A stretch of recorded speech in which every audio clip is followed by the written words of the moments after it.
আসসালামু আলাইকুম ও রহমতুল্লাহি ওয়া বারাকাতুহু। বিসমিল্লাহির রহমানির রহিম। শুরু হচ্ছে মৃত্যু সম্রাট অধ্যায়ের কেউ অমর নয় অংশের তৃতীয় অংশ। 1226 সাল নাগাদ চেঙ্গিজ খান মঙ্গল সাম্রাজ্যকে ভাগ করে দিয়েছিলেন তার সন্তানদের ভেতর। তিনি বুঝতে পারছিলেন মৃত্যু তার দিকে হামাগুড়ি দিয়ে এগিয়ে আসছে, কিন্তু সেই চিন্তা তার শিকারের অভ্যাসে কোনো পরিবর্তন আনতে পারল না।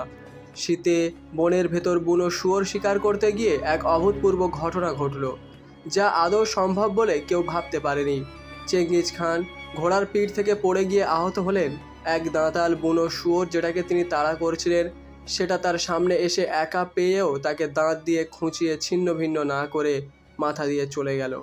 চেঙ্গিজ এই ঘটনাকে ধরে নিলেন ঈশ্বরের সংকেত হিসেবে।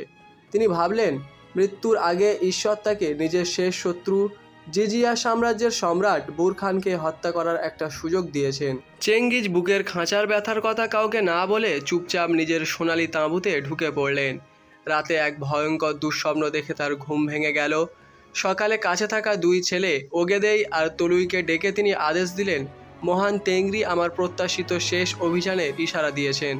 তার ইচ্ছায় আমি তোমাদের জন্য জয় করেছি এক মহা সাম্রাজ্য, যার এক প্রান্ত থেকে অপর প্রান্তে যেতে সময় লাগে 1 বছর। আমি যা যা বলছি এখন খেয়াল করে শোনো। আমার পর তোমরা নিজেরা কলহ করে আমার এই সাম্রাজ্যকে ধ্বংস করবে না। বন্ধুদের কদর করবে, শত্রুদের ধ্বংস করবে। আমার মৃত্যুর পর আমার আইন ইয়াসা লঙ্ঘন করা বা বিকৃত করার দুঃসাহস যেন কারো না হয়।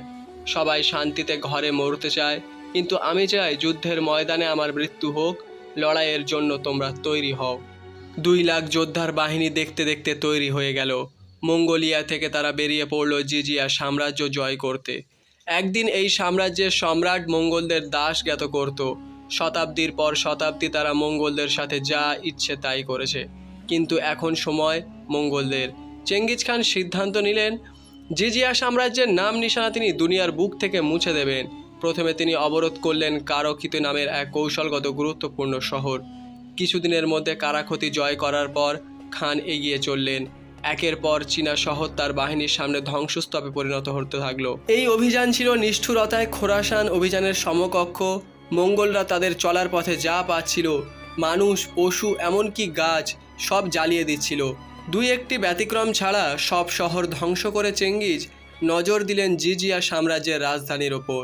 এখানে তাদের সেনাবাহিনী প্রায় 3.5 লাখ সৈন্য নিয়ে মঙ্গলদের বিরুদ্ধে রুখে দাঁড়ালো। মঙ্গল ঘোড়সওয়াররা আরও একবার অপরাজয় বলে প্রমাণিত হলো।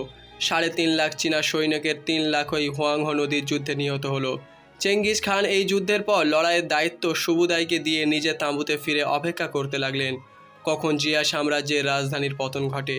তলুইকে তিনি বলে দিয়েছিলেন, সম্রাটের লোকেরা সন্ধি প্রস্তাব নিয়ে এলে তাদের বলবে শহরের বাইরে যেন পুরো সেনাবাহিনী নিরস্ত্র হয়ে আত্মসমর্পণ করে, তারপর তাদের সবাইকে হত্যা করবে।